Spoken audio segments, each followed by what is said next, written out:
olsun aramızda öykü kine. Söhbet,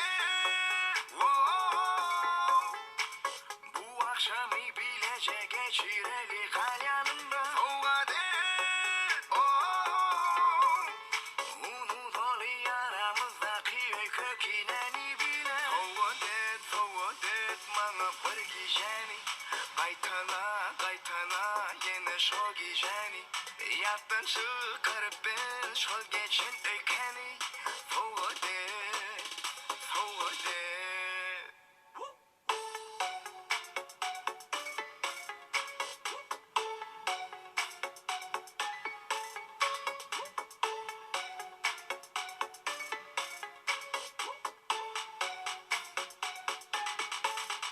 Yine men durun bakıp sana.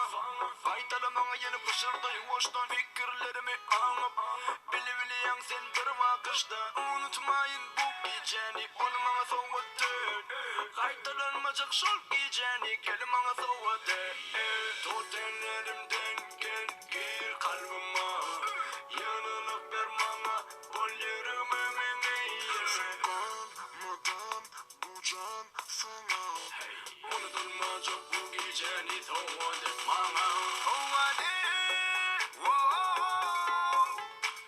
Bu akşamı bilece geçireli kalyanında. Unut olu aramızdaki öykü kineni bile. Söhbet, bana bir gijäni. Qaytana yine şol gijäni. Yattın çıkarıp ben şol geçin öykeni. Söhbet. Sayfalarla.com Bölge ekskluziv.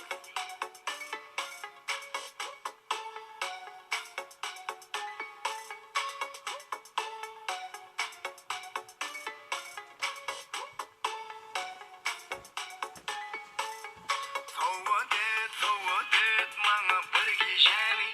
Qaytana yine şol gijäni. Yattın